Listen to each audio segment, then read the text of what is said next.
Hey guys, how you all doing? My name is Nick Rubolino, and I'm the host of the Don't Move, Improve podcast from Munz Construction. Today we have legendary Bernie McCarthy with us, and he is a renovation specialist that has been here at Munz Construction for, in my notes, it says 26 years. Let's just start off strong. Give me a little bit about your background, how you got here, and what you do today. I've gone through the full gamut of Munz Construction.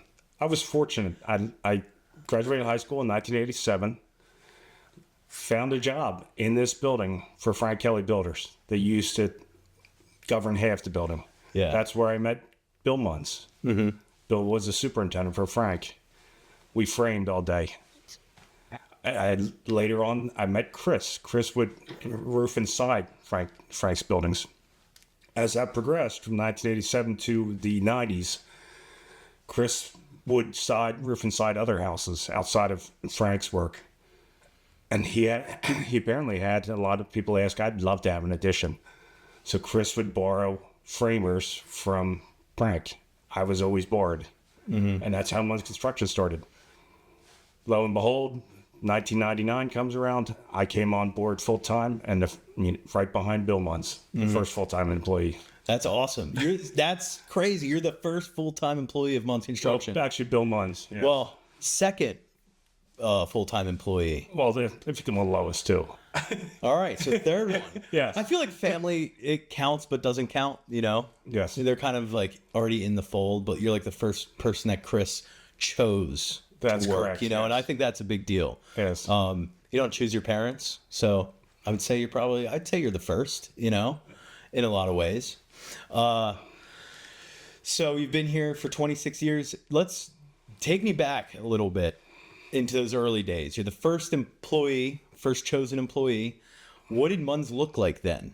I think there was a total of 9 people. Okay. I was Lois and Bill, Chris's parents, Donna in the office. We had a couple floaters that, Pete, I'll say Pete. Pete was probably the first project manager we ever had. Mm-hmm. And then I came aboard. It was thin. Yeah. It was a little bit easier, a little bit slower paced, but Chris kept going. And he would land these jobs. And we'd have a discussion about it. He's, outlined exactly what he discussed with them. It's very much like today. It was on a much smaller scale. Yeah. So we were doing the same type of projects, like additions, in-law suites, kitchens, baths, or did it kind of evolve from It kind of evolved from that. A big project back then was a sunroom. Wow. And now it's now it is the machine that it is. Yeah. Mm-hmm. Yeah. And then I feel like Munz has gone through a few different eras, from what I've heard. You go from 9 people, and then when I came here, which was like a year and a half ago, we were kind of all in house in this building in Buck Road. Correct. And then I would say 8 months ago, probably at this point, yep, we got the property in Newtown. We opened up the sales office. What is like the biggest difference between the sales office and how it was originally? Or is there it's still kind of the same vibe, just more people? Still kind of the same vibe. I think we're all split apart by only 3 miles. It's not that far away. Yeah. We're all linked together with the phones and the advent of Teams and Zoom meetings. We all link together. Yeah. We're still connected. We're just not face-to-face connected. And you see what's going on out there with the construction. We needed to move. Yeah. They closed down the bridge right by Buck Road, which honestly is nice because I can park easier. And also stopped me from eating Manny's Deli 3 to 4 times a week, which has not just saved my pocketbook, but also has saved me probably a few pounds. Yes, your waistline is... My waistline is improving now because of the bridge. So before Munz, you were part of the trades a little bit. That's correct. So what did you do before you were an office guy? You were a framer? I came here when I started with Chris in 99. I was a framer. Only 3 of us. But then there's pictures in these books that I see here that you see only 3 of us. Yeah. We framed and then we go back and trim it after it was drywalled. It was kind of a neat progression. As we got bigger and busier, we started bringing on more and more, and I evolved into the framing foreman That's cool. with a framing crew of 6 to 7 of us. And from that, progressed to the construction manager. That was when Rich came on, our general manager. He and I worked together. I used to build them, and he would finish them. And kind of the same progression. I'd be building the next one while he was finishing the previous one. Yeah. And we did that for a while. And then it just kept evolving. It grows and grows and grows. Yeah. We've established rapport with all the inspectors, great rapport with our clients. Perpetual clients are the best that we do numerous projects for. And here it is today. I think there's like 9 project managers over there, a couple general managers, a whole estimating staff over where I sit. And that's where it is. And we even got a permit coordinator now. Yes, We we do everything in-house, man. Yes, we It's do. a streamlined approach. We do everything. You call us once and we take care of everything. That's correct. Going back to the trades, what has like changed in the trades in your experience from how it was in the late 80s and to the 90s and then until today? Really, the equipment's a lot nicer. The advent of lasers are used quite frequently. Makes it a lot easier. Even foolish things like impact drivers, screw guns. Everything is just much more efficient. Nail guns are cordless instead of hoses and compressors. And siding brakes, siding tools, all that has really evolved. Yeah. And the vehicles themselves are much more capable to carry, what is needed. And then, so you go from the trades, you're brought into the office. What do you do now as a renovation specialist? As a renovation specialist, part-time sales, most time estimating. I Okay. am good with numbers. I'm kind of a oddball with numbers. I remember too many numbers. Yeah, that is so true. Bernie has like a photographic memory. We'll be getting into that, trust me. I put the numbers into the machine, the system we use, generate the estimates, and then send them out to whoever needs them. I still am inside sales. I still like working Saturdays. I'll still go out on sales calls on Saturdays. I still like meeting people face to face. That's me. I've met people face to face that are my friends that I met standing in line at 7-Eleven. Yeah. After dropping my That's kids off at daycare. And that's the honest to God's truth. Yeah.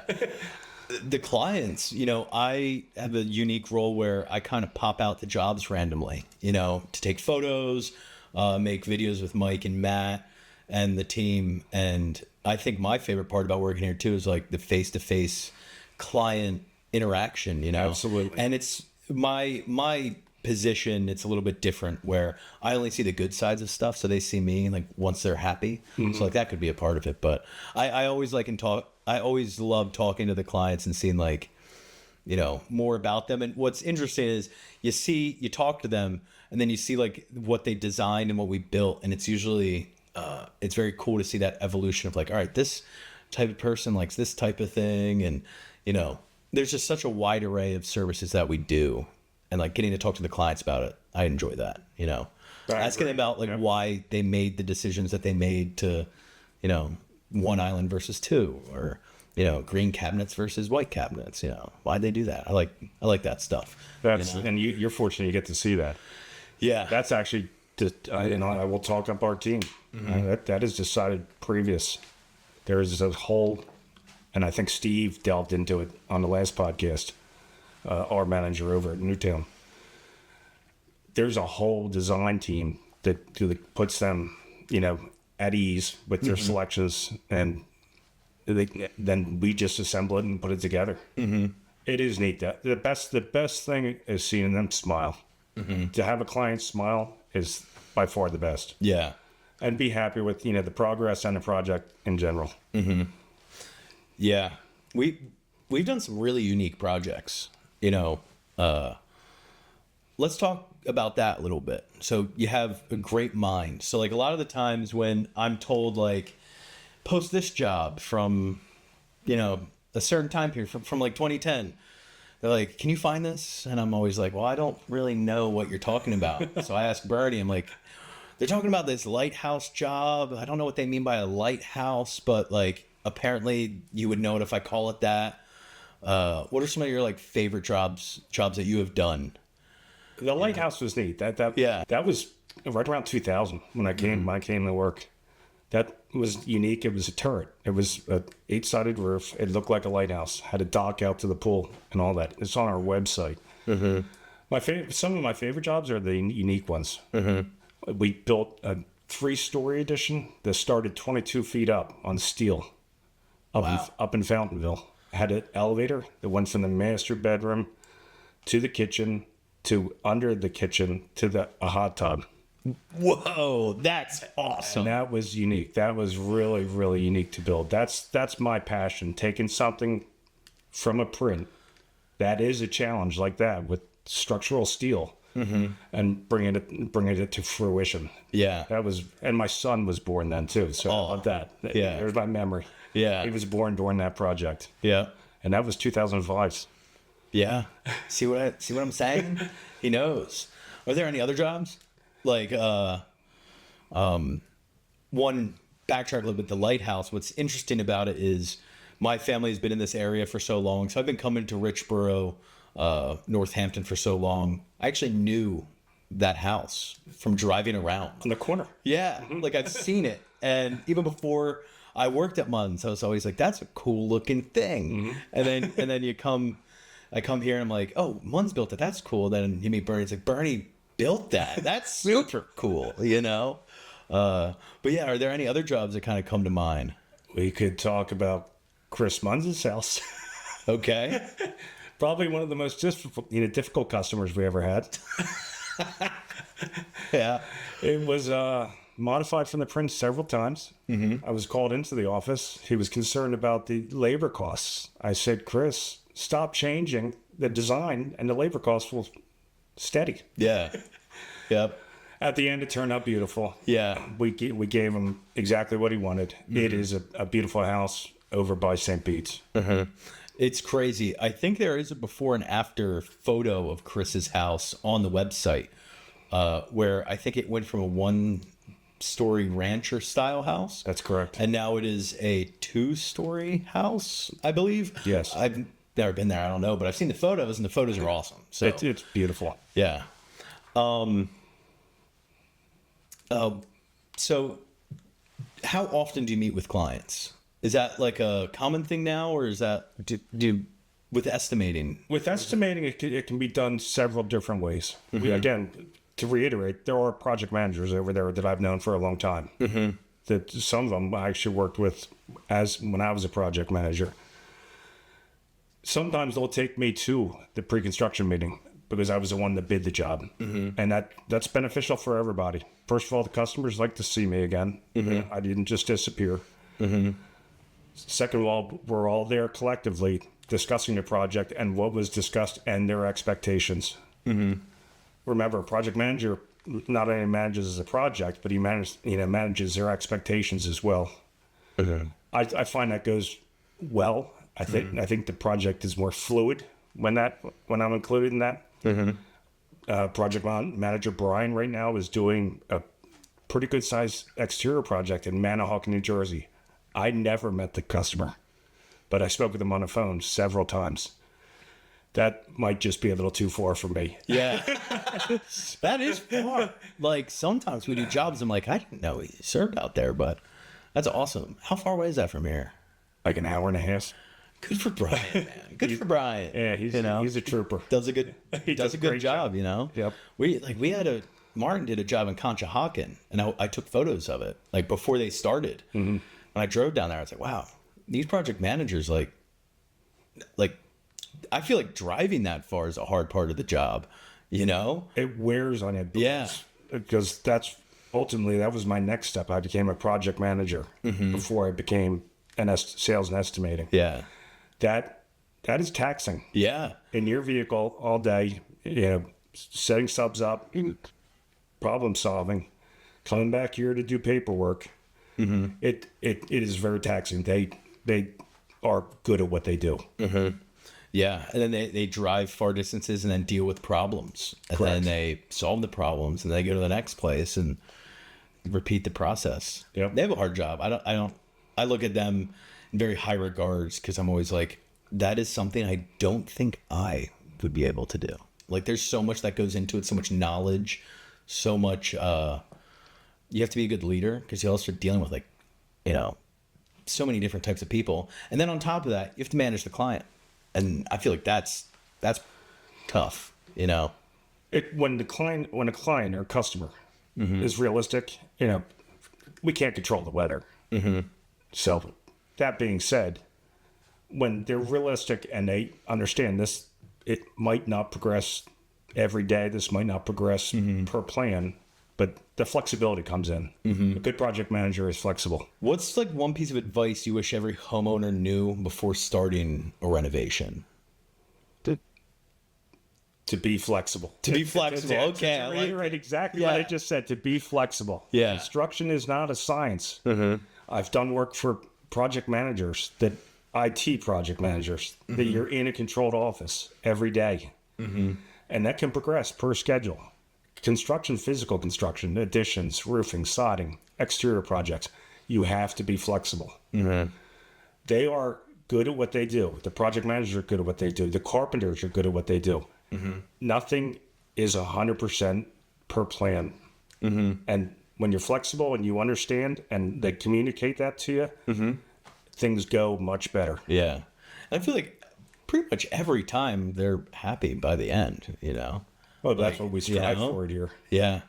I hear a lot of, switching gears a little bit, I hear a lot of stories about tradespeople finding cool stuff on the job site, either during a dig or like in the attic while they're building an addition. Sometimes I know some guys, they found some money somewhere. Yeah. Like that. Have you found anything cool? Like, Honestly, no. no? Sorry. No, I never really was fortunate enough to find anything. Yeah. You don't know what's in the ground, though. Yeah. I mean, if there's something in the ground that we're going to hit, we're going to hit it. Yeah. Yeah. Dude, I don't remember who told me the story, but like they would, while digging foundations, and I don't think this was with Munz, this might have been with a previous job, they used to throw like beat up cars like in the pit and then like cover them up to like get rid of stuff. It wouldn't surprise me. They would just like bury stuff underneath of it. I'm like, that's cool. I wonder if like a 67 Chevelle is like underneath my foundation. It's my favorite car. Right on. Yeah. Yeah, that is a beautiful car. Yeah. Yeah. The reason I said that is my grandfather's brother, I don't know what that would be to me. What great uncle, whatever. He had one. And I remember riding in that growing up out in Pittsburgh. And he also had a 65 Mustang that my grandfather sold to him for $1. And my grandfather drove that car as an everyday car from 1965 to 1997. Like, he bought a new car when I was born because that Mustang was not safe for children at that point in time. So he sold it to my great uncle, I suppose, and for $1, and he like souped it all up, put like a Cobra engine in it, and like repainted it. That is all cool. that type of stuff. Yeah. That's really cool. Now, that reminds me, when I worked for Frank, we worked up in Worcesterwood. It's a development up in Fairless Hills. Backed right up to the road, Worcester Road. And we're framing one day, and this guy rolls out a 64.5 or a 65 Mustang, takes a paintbrush and a roller and paints the car across the street. That's awesome. Honestly, not true. Yeah. Right there. We couldn't believe it. Yeah. Painted the car. Yeah. I always love seeing people work on cars. My neighbors have a lot of cool cars, and I see them working on cars in their garage. I'm like, people that can do that type of stuff are like, It's a cool hobby. like it just blows my mind. It is a cool hobby. I can, change the oil in my car, but that's pretty much it. I wish I could do more. One day I'll probably have to do more, but You will. I drive a Toyota. Right. And it's so rare that I have to do anything, And you're young. Yeah. I can change the air filter. There you go. That's getting back into construction. Have you ever ever gone to a job and realized like, immediately like, oh, there's going to be a problem here? Like, are there any memorable challenges you've had? Yes, and Okay. but that since then, proactive with the designers and all that, that has been almost remedied. Really? I have gone to jobs where we spoke about windows for a pre-construction meeting, well before the project starts, to confirm the window selections with the homeowners, and they are completely not what they want. Come back with, this is prior to the design team over there, price them, and submit the change order to the customer, which 9 times out of 10 they accept, and then you go ahead and order those windows, things like that. Yeah. We've had some where there's a tree in the backyard, and okay, so what are we doing with the tree? Removing the tree, essentially. Or We've had a couple second floor additions where our second floors typically encompass building the exterior walls and using an engineered truss system that the crane will not fit in the driveway to lift these trusses. And I'm talking trusses that need to be lifted by a crane. They are that heavy. yeah. So I would call the crane company to come out and take a look, and then we, rectify that problem with either a different aspect of crane or set the trusses, pick the trusses up and put them on the roof deck before we built the walls to have them up there. Yeah, you have to think about the process of it too. It is a process. The one year we did 10, it was probably 10 second floors in a row in the summer, in the heat. And that, believe it or not, you look back, it made us better, Yeah. right? I believe consistency makes a good part. That's what I was taught. You do this every day. I am in estimating and sales every day. Steve manages us over there every day. The project managers, they manage the project every day. When you do that and you practice that every day, it becomes much more fluid and much more easier. And it ultimately it makes it a nicer product. Yeah, consistency is key. And when you're focused on doing one thing all the time, you get pretty good at it. That's correct. So, yeah. How do you, when you're like at these pre-construction meetings, you talk to these clients on the phone, how do you guide them into like making a choice, or like, you've been doing this for so long, do you ever get something that's like, that's not going to work? Sometimes. Okay. And I'll tell you a quick story. The worst thing I ever had somebody say to me was, I wish you would have told me. It was at the end of the project. We were walking through it. Beautiful project. And, you could have done this and you could have done that. And I didn't feel good after she said that to me. And I just explained. I said, I wasn't here to spend all your money. I said, unfortunately, I've seen a lot of things doing what I do for a living. That, again, has since been remedied with the designers. And I haven't heard that in a long time. Swaying their decision or helping them with their decision, you kind of, talk through it. We have Jeff, who I think you just did a podcast with prior to me. Kitchens are probably the ultimate of form and function, where they have to come together. Yeah. You have to have something that you physically look, the looks look good, but yet it functions well. Yeah. And he's good at that. I mean, he encapsulates all that with his kitchen layouts. Form and function, in my eyes, kind of more exterior, and even the truck. I like ladder racks on a truck. I can haul whatever I need. Some people say it makes a truck look ugly. You have a nice truck with a cat. Yeah. I like that too. Yeah. So that's form and function, and that's kind of a weighing point when you do discuss things with customers. Yeah, I just told Jeff I'm more of a function over form type of guy. Me too. Like with my truck, a little bit of backstory about me. I do a lot of traveling, and I like to sleep in my truck. So that's cool. Yeah.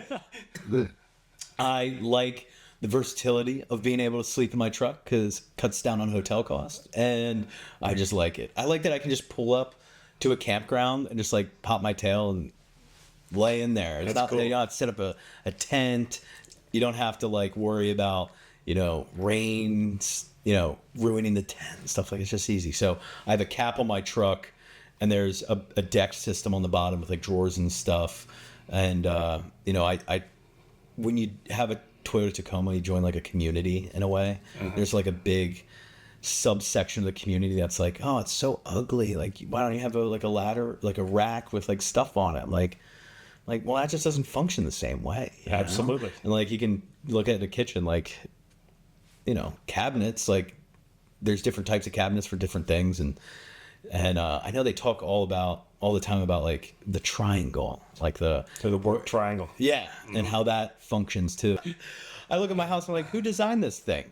Like, it doesn't make any sense, but times change, Absolutely. My house was built in the 70s and I think it was renovated in like 2007, 2008. So, and it looks like that too, Are there any trends you're seeing like pop up now these days? A lot of people like outdoor projects. Yeah. We have done some really, really cool outdoor projects. People like that resort feeling in your backyard. I don't know if that was an element after COVID where they said, I'm just going to enjoy my house. I know the pool business is booming. I have a couple friends that build pools. We complement the pools with covered porches, fireplaces, outdoor TVs, outdoor kitchens. And it is like a resort in your backyard. That's a trend I see. I still think that the open concept for additions is still there, although designers have said you're going to see more rooms come back into play. Not really sure if you're going to see that. There it is. And really, roofing and siding. Yeah. You can take roofing and siding is like an exterior painter. Painters make your house look great. They come into your house.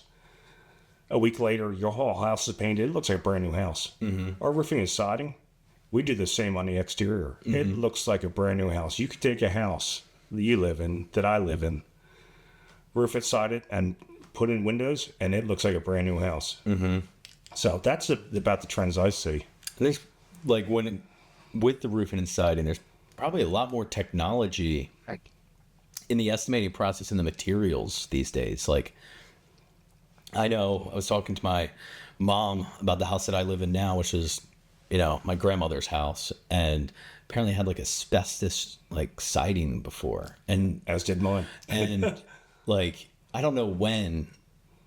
At least it was when like my parents were together, so maybe like the 90s at some point. She had like the whole house remediated into vinyl, and then like I think the new one is like hardy. That's even nicer, cementitious. Yeah. Yep. Are there any other technological improvements when it comes to that type of stuff? They have fiber siding now. It's much more durable than a hardy cementitious. It can get brittle. The fiber sidings are a little bit more durable. Same premise. It is still a little porous, applied the same way. As far as the estimating end that I do for roofing and siding, Chris enables us with programs. You don't see me pulling a tape measure across a house. Yeah. You don't see me climbing on a roof. Yeah. Not at 56 years old. We use Hover. It's a program that you take 8 pictures of a house around the perimeter, and it measures everything. That's crazy. We use GAF Smart Measure for the roof. It measures the roof from a satellite. And this is what Chris gives us to work with. Yeah. So the tooling on my end has gotten easier. Yeah. That's crazy. I know I had my roof done 2 years ago, and it blew my mind when I was getting estimates. They were like showing me pictures of the top of my house. I'm like, how'd you get up there? Did you bring a cool, drone right? out here? It's kind of creepy. But I was like, they're like, well, your roof here, you can see here, you need like a roof vent here, or like a ridge vent here. And I was like, it's like that type of technology is going to transform construction, already has. But it's all, and at the same time, you're teaching the homeowner as to what they're purchasing. Yeah. So it makes everything clear, and they understand what they're purchasing. Yeah. I wish I got my roof done when I worked here, because I would have asked more questions. But I actually got it done like 2 months before I started working here. So, what can you do? It's a good roof. I had a leak in my roof, and during Christmas time, there's like a fan in my living room, and I put like gifts underneath of it, and it like snowed and rained and all this stuff. And my girlfriend goes to touch all like this. She's like, "Why are these all wet?" And I was like, "It's like, what did my sister do?" And then I realized, I like looked up and saw the fan, and there was like water coming from, you know, where the fan was installed. I was like, "Oh no!" And then I called a few companies that came. They like were like, "We could repair it, but like your roof is like almost like 30, 40 years old. Like it's Lifespan. they're like, it's kind of time to repair it or to redo it rather than repair it, because if we're going to repair it, you're just going to have more problems down the line." I was like, "Oh, all right, here, take all my savings, you know, take care of it." It's an investment, Nick. Yeah, that's what I have to keep telling myself. You know, it's basically like a new car on my roof. Absolutely. But now I don't have to worry about it for hopefully a long time. And you have peace of mind. That's priceless. Yeah. Yeah. Yeah. It was crazy how quick they did it too. They like told me a day, and then like on that day, a bunch of people showed up, and you know, they just did it. They got on top. And if you've ever done it, Yeah. it's back-breaking work. And, Oh, I know. And they make it look I know. And I did it in like January too. Like what we were trying to do was like fit it in a gap between snowstorms. And they were like, "We'll do it during this week." And I was like, "Okay." And then they showed up and they did it, and like people jumping up and down, and like they had to remove the old roof, dump it into a dumpster, and then get back up there and do all of it. I was like, I don't think I could do that. Like, that's just out of my wheelhouse. Out of my wheelhouse. I don't think I'm physically capable of that work. They're in better shape than you ever Oh, imagined. yeah. Yeah. Yeah, they even had like microwaves on the roof. I think they were like heating up some sort of epoxy of some sort. I thought that was cool. Yeah. They make it happen, right? Yeah. And the snowstorm came, and I remember going back into my roof, and there were no drips, and I was like, "I'm happy. I don't have to worry about this for hopefully a long time." There's your peace of mind. Mm-hmm. That is priceless. Yeah. Getting a little bit more into you. Oh boy. I know you like metal music. Yes. Right? Who are some of your favorites? What got you into that? At my age. Yeah. I mean, I'm an 80s kid. Yeah. Late 80s kid. Were you a hair guy? Like with the big I had hair? I thought you weren't going to tease me. I was just thinking, like, if it's the 80s, like that was like the I had the mullet, man. Dude, that's awesome. That's awesome. Yes, I like metal music. I like really all kinds of music. Yeah. But that's what I grew up with. Yeah. AC/DC, Pantera, all that. Mm-hmm. And then evolved into, then the punk scene came out. A little bit of Sex Pistols, the European bands. Mm-hmm. Whatever makes you feel good. I still love music. Yeah. Still going to shows? I like it. The funny part is we talk over there because we have radios over there at our estimating facility.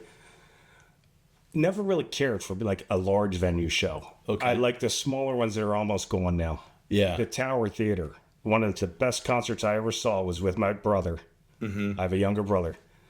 We saw the Replacements at the Tower Theater. Yeah. The Replacements were probably the most prolific band that never made it. Mm-hmm. There was one song that made it to the radio. Mm-hmm. He's a huge fan. He's seen them all over the country. Smaller venues, like the Troc, Janie's Addiction. I saw the big. Awesome. I saw the big bands before they ever really made it big at the small venues. Yeah. Again, I'm old. I'm older. Oh, don't say it. You're not Fred. No, he's an icon. Yeah, dude, he is an icon. Everybody knows him. Yep. Either they know him as you. I think you're the one that calls him Bill. I call him Bill. I met him as Bill Munz. Yeah, and now he's Fred, and he's famous. He's still working. It's great. I just left him before I came over here. Yeah, I want to get him on the podcast at some point. I think I want to do like a Munz generation podcast where I have Fred, Chris, Shane, Christian, all in one. That would be cool. In one podcast. So look forward to that. It's going to happen at some point. I just need a few more microphones. That would really be cool. That would be a nice. You know what? That would be a tribute. That would be cool. Yeah, yeah. And I also think it'd be cool to have it as like just like a family thing, like a family heirloom almost. Like see all the generations in one thing. Because I like working for family-owned businesses. And this is like the most family-owned that you can get, you know? It's just a very family-oriented business. Yeah. Going back to the music a little bit, I'm also a fan of smaller venues. Even though I did just see Billy Strings at the Prudential Center in New Jersey, and that was cool. I was in the pit. Really? Yeah. I've seen Billy before, but never in the pit, and it was a whole different experience in a good way. I'm into like in high school and college, I was more of a Deadhead. My dad was a huge Deadhead. He went to like 120 plus shows from the 80s to the 90s. And my uncle like toured with the band for a while. So that, it's cool. He went out to San Francisco and just followed the band. So that's kind of like where my interest is. But like, I feel like it's slowly evolving into like, I like bluegrass music a lot. That's cool. So it went from like just Grateful Dead. Like I was insufferable, like only listening to the Grateful Dead in high school and college. It was funny because like I got to college and they're like talking about all these rappers and stuff. And I was like, they're like referencing songs that I should know. And was just like, I have no idea what you're talking about. I want to talk about Shakedown Street from the October 15th, 1972 concert and the little melody Jerry did on the alligator, like that type of stuff. And then like, what's cool is like Billy Strings is now like a combination of that. He does like the bluegrass stuff, but he also adds in like that psychedelic rock stuff, you know? And that was my first time seeing him at a large venue. I saw him, I think in 2023 or 24 out in Scranton in like just a regular old like auditorium. And it was fun because you get a little bit more of that personal connection with the artist. That's what I think you get with the smaller venues in general. And I think that type of connection is what makes music great. You know, it's cool in a large venue because you're like connected with a bunch of different people that like the band, but it's like, I'm here to see the band. I want to understand and connect with them a little bit more, you know? I agree. Yeah. And AC/DC was, I think, the first, I got an iPod Shuffle when I think I was in 3rd or 4th grade and just loaded up with songs. And AC/DC was like the first band that I ever like really enjoyed, you know? Mine would be Kiss. Kiss, huh? Right on, man. From like the mid 70s. That's Yeah. when I was a kid. Yeah. A young kid. Mm-hmm. Yeah. And I had it on a little iPod Shuffle and I would just replay AC/DC. I was really into Van Halen when I was really young. Cool. Like I think a very pivotal moment in my life with music is the first time I ever heard Eruption by Eddie Van Halen, dude. I remember, I think I was laying in bed and I heard Eruption on the little crappy earpods they would give you. And I just remember laying in bed just being like, what was that? I didn't know that could exist, you know? That is taking something and making something else out of it. Yeah. And that's exactly what we do here at Munz. Now, I'll just say that as to kind of tie the two together. Yeah. We're not taking your house and just putting a box on the back of it. We're taking your house and we're turning it into a nicer version of your house. Yeah. Same with Eruption. That is a classic song. My son likes that from Van Halen. Yeah. And he's 20 years old. Yeah. That's how classic and how timeless that music is. Yeah. It's a beautiful thing. Yeah. I'm getting goosebumps just thinking about Eruption. Getting a little off track. It's cool. That's why you get along, right? Yeah. I love music. Music will take you. Music can take you somewhere for 5 minutes and you feel better. Yeah. I'm not kidding. That's the way I like music. Yeah. I listen to a lot of Marty Robbins when I'm working, like the old school country tunes. I like modern country music. It's just not exactly my cup of tea. A little bit more hip hop pop now. Yeah. Yeah. Like I like Doc Watson, Marty Robbins. Like I'm into that. I listen to that pretty much if I'm not editing a video or like a social media thing. That's what I'm listening to. It makes the day just so much better. Absolutely. Rather just sitting in here quiet at my desk, you know? Yeah, I hear you, brother. We got the same over there. Yeah. Yeah. Yeah. So the final segment that we do in the Don't Move Improve podcast is the rapid fire section. This is where I ask you questions that I ask everybody, and you can either just give me quick answers or you can elaborate a little bit. Whatever you want to do. Are you ready? I am ready. Okay, let's do it. Are you a coffee or tea guy? Coffee. Coffee. Morning or night owl? Morning. Morning. I am a 5 a.m. person. Love it. Couldn't be me. Even though I'm getting better with it. I think this job has helped me. Like, I am in bed at 9 o'clock. you can watch the Eagles games. I do well if I take a nap. Nap guy. Nap guy, yes. Yeah. If need be. Yeah. What is your favorite tool on the job? Favorite tool on the job? Probably a compound sliding saw. Or even a worm drive power saw. I'm a framer by trade. Yeah. Mike said hammer. Hammer? I knew what that was. Are you talking about the pull down saw thing? I'm talking about it like a skill saw, like a power saw. Oh, okay. Yeah, power saw. That's probably my most used tool. Mm-hmm. Still to this day in my garage. Yeah. As you guys can see, I am not super aware of tools. Beyond the basic ones, but I do my best. Hey, you're doing good. I do my best. Doing well. Yeah. What's one skill you'd love to master outside of work? I would like to learn how to play chess. Dude. Surprising as numerical and everything I do analytical. I'm a very analytical person. I don't know how to play chess. That's interesting. If you know, Steve is like really good at chess. I understand that. And I've just never asked him for his... everything else, checkers, all that, I got that. But chess, never learned how to play chess. Yeah. When I went over to the showroom for those few months, I heard that Steve was really into chess. And now outside of work, I watch a lot of YouTube videos on how to play chess. And now on Duolingo, how Duolingo, they usually teach you languages. Yes.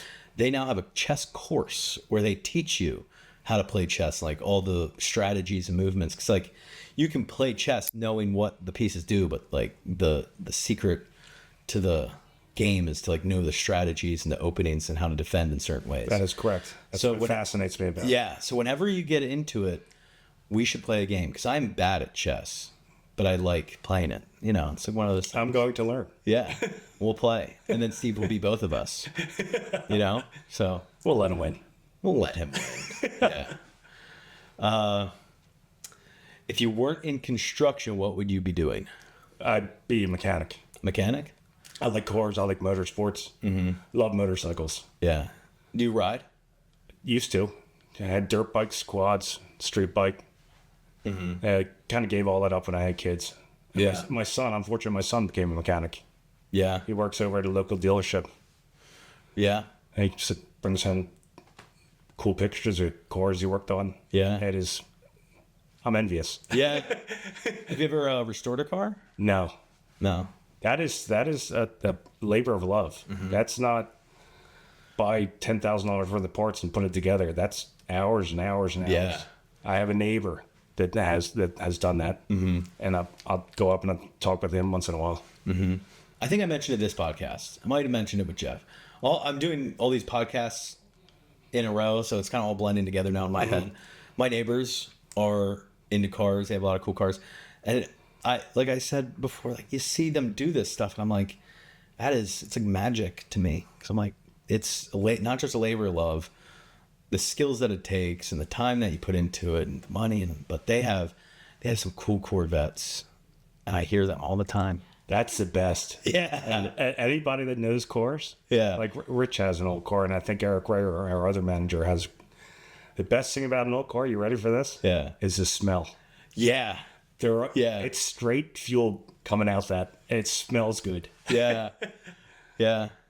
I had a friend whose dad used to restore cars, and I would walk into her garage and I'd be like, I like the smell, I like the vibe out here. He restored a Nova, but he also I don't know if it was his job, but he would always have motorcycles come in, and he would maybe just freelance motorcycle repair some stuff. But I've always wanted to ride and get a motorcycle. My family's not super into it, so I bought a camper as my toy. There you go. Rather than a motorcycle.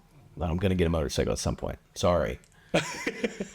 Sorry, guys. At some point. That's for Sunday mornings when the roads are wide open. That's the nicest time to ride. Yeah. And like I grew up in Quakertown. So like if you go past Quakertown, there's not a lot there. And a lot of the Even roads. nicer. Yep. See, like the roads are more empty, the scenery's beautiful. No one's there. I feel like I could be safe, Like I'm not trying to take it on a highway. I might though. But Remember, with the motorcycle, you know what they say. what? Not about the destination. It's about the ride. Yep.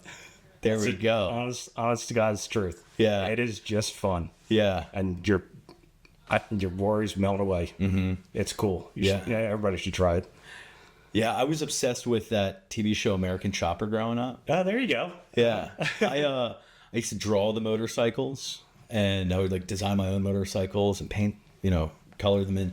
Right now, as we speak, I have been emptying out my basement, and I found a lot of old motorcycle drawings. And I put one on my fridge that I like. It has like flames all over it. That is cool. 'Cause I was telling when I was about to buy a motorcycle, I was telling my girlfriend I've always been into motorcycles, and she's like, "What do you mean?" And I was like, "No, like I have always been interested in them. Like trust me, ask my family." And then I showed her that picture, and she's like, "Ah, crap, you were really into them." I'm like, "Yeah, I had it all, man. Like all the toys and watched all the TV shows, like American Chopper. I have I think every season on DVD. That's cool. And I cool. just figured out American Chopper's on Peacock." Or HBO Max or one of those streaming services, to the detriment of my girlfriend. I'm like, we're going to watch that. Like, we got it. Like, that's my thing. One of my special interests. But yeah, off track again. What were we talking I'm about? sorry, brother. Rapid fire. That's where we're at. Yeah. I already asked you that, so let me get into the final question. What are 3 fun facts about you that no one would know? Yeah, a lot of people know they don't know I'm left-handed. Okay. I am left-handed.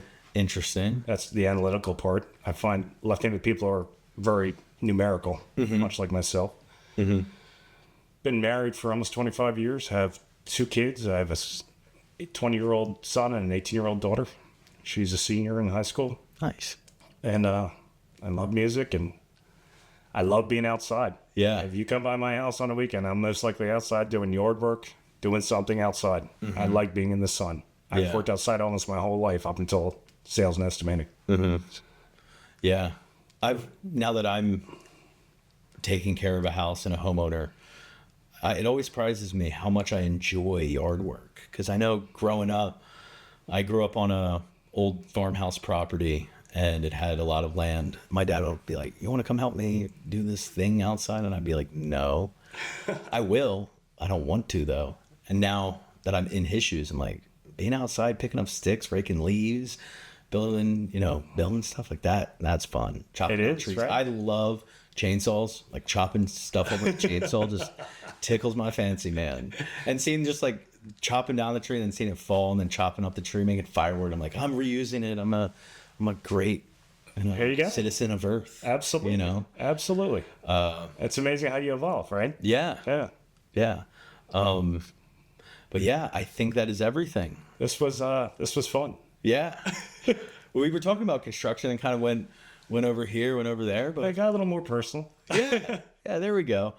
Cool. All right, guys. Well, that is the legend, Bernie McCarthy. And this was the Don't Move, Improve podcast by Munz Construction. You can view our podcast on YouTube and everywhere you get podcasts. Right on. Let's do it. Thanks, Nick. Right on. All right.